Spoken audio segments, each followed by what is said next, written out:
دوستو، ہم بچپن سے ہی قصے کہانیوں میں ایک ایسی ٹائم مشین کے بارے میں سنتے آئے ہیں جس کے ذریعے ان کہانیوں کے کردار نہ صرف مستقبل بلکہ ماضی میں بھی بآسانی سفر کرتے نظر آئے ہیں۔ لیکن کیا حقیقت میں ایسی کوئی ٹائم مشین تھی یا ہے جس کے ذریعے انسان صدیوں قبل ماضی یا مستقبل میں کوئی سفر کر سکتا ہے؟ ویڈیو کی تفصیل میں جانے سے قبل نئے آنے والے دوستوں سے گزارش ہے کہ ہمارے اس چینل کو سبسکرائب کر لیں اور ساتھ لگے بیل آئیکن کو پریس کر لیں تاکہ ہماری ہر لیٹسٹ ویڈیو کا نوٹیفیکیشن آپ کو بر وقت ملتا رہے۔ چلتے ہیں اپنی اصل ویڈیو کی جانب۔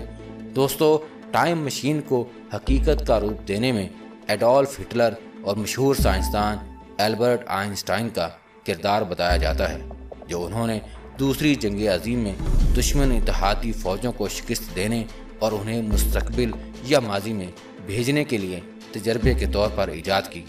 دراصل البرٹ آئنسٹائن جرمنی کے ایک یہودی خاندان میں پیدا ہونے والا کم گو اور کم عقل بچہ ہونے کے باعث ہمیشہ سے اپنے اساتذہ کی نظروں میں کھٹکتا رہا ہے، اور بڑا ہونے کے بعد بھی وہ اپنی فیلڈ میں ناکام ہی رہا، حتیٰ کہ اس کی اپنی بیوی اس کی ظالمانہ فطرت کی وجہ سے اس کا ساتھ چھوڑ جاتی ہے۔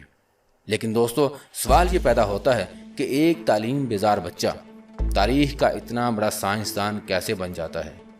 ایک اسلامی محقق عیسیٰ ابو داؤد مصری کا کہنا ہے کہ صہیونی یعنی یہودی ہونے کی وجہ سے سوئٹزرلینڈ میں اس کی ملاقات دجال سے ہوتی ہے، جس نے اس کو تھیوری آف ریلیٹیوٹی یعنی نظریہ اضافت کا علم سکھایا۔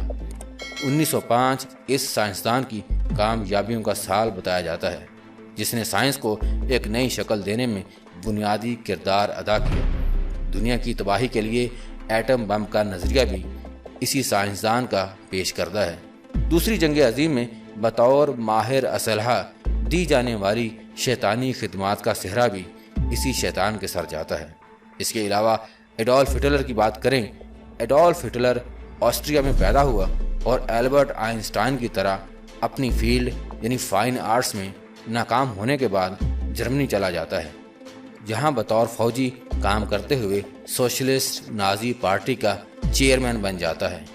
اس بارے میں بھی غالب گمان یہی ہے کہ یہ ایڈولف ہٹلر بھی فری میسن تھا اور یہودیوں کو فلسطین میں داخل کرنے کے لیے دوسری جنگ عظیم کو برپا کروایا گیا۔ دوستو، اکتوبر 1945 میں دوسری جنگ عظیم پورے زوروں پر ہوتی ہے۔ ہٹلر کی جنگی کشتیوں نے اتحادی فوجوں کی ناک میں دم کر رکھا تھا۔ اس وقت ہٹلر کی بحری قوت کو توڑنے کے لیے مشہور سائنسدان البرٹ آئنسٹائن فلاڈیلفیا میں ایک نہایت خفیہ تجربہ کر رہا تھا، جس کا مقصد اس دوران پورے جنگی جہاز کو دنیا کی نظروں سے غائب کر دینا تھا، اور دنیا کی نظروں سے اس پروجیکٹ کو اوجھل رکھنے کے لیے یہ ظاہر کیا جا رہا تھا کہ البرٹ آئنسٹائن نیوی کے لیے تارپیڈو بم اور بارودی سرنگیں بنانے کے پروجیکٹ پر کام کر رہا ہے، جبکہ حقیقت کچھ اور ہی تھی، اور وہ ایک خفیہ مشن جس میں کام کر رہا تھا اس کا نام تھا ٹائم مشین۔ 28 اکتوبر 1943 کو فلاڈیلفیا میں یہ تجربہ جس جنگی جہاز پر کیا جانے والا تھا اس کا نام USS ایلڈرچ تھا۔ بحری جہاز کے افسروں اور فوجیوں کو کچھ پتہ نہ تھا کہ وہ ایک خوفناک سائنسی تجربے کا شکار ہونے والے ہیں۔ سائنسدانوں کی ٹیم کچھ فاصلے پر دوربین لیے اس جہاز کو غور سے دیکھ رہی تھی۔ تجربے کا آغاز ہوتا ہے۔ جہاز کے چاروں طرف سے بڑی بڑی الیکٹرانک مشینوں کے ذریعے مخصوص فریکوینسی پر طاقتور مقناطیسی لہریں پھینکی جاتی ہیں، جس سے روشنی کا ایک دھماکہ ہوا اور جہاز غائب ہو جاتا ہے۔ تجربے سے منسلک تمام سائنسدان خوشی سے اچھل پڑتے ہیں، لیکن ان کی خوشی زیادہ دیر برقرار نہیں رہتی ہے، کیونکہ جہاز تو غائب کر دیا گیا تھا، لیکن جہاز کو واپس منظر عام پر لانے کے لیے جو سائنسی تجربات ترتیب دیے گئے تھے وہ کام نہیں کر رہے تھے، اور ٹھیک 10-20 منٹ بعد جہاز خود بخود ظاہر ہو جاتا ہے، لیکن جہاز پر موجود انسانوں کی حالت نہایت قابل رحم ہوتی ہے۔ آدھے سے زیادہ لوگ جل چکے تھے، چند لوگ ایسے بھی تھے جو جہاز کے اسٹیل میں دفن ہو چکے تھے۔ اس پروجیکٹ کو فوری طور پر ٹاپ سیکرٹ قرار دے کر بند کر دیا جاتا ہے اور وہ تمام ریکارڈ بھی مٹا دیا جاتا ہے جس کے مطابق یہ پتہ چلتا ہو کہ امریکی بحری جہاز USS جس کا نام ایلڈرج تھا کبھی فلاڈیلفیا آیا اور اس پر کوئی تجربہ کیا گیا ہو، اور اس تجربے کا شکار ہونے والوں کے لواحقین سے یہ کہا گیا کہ یہ جہاز جنگ کے دوران تباہ ہو گیا اور اس میں موجود تمام لوگ ہلاک ہو گئے۔ ہو سکتا ہے یہ راز ہی رہتا اگر اس تجربے سے منسلک البیلک نامی سائنسدان اپنی زبان نہ کھولتا۔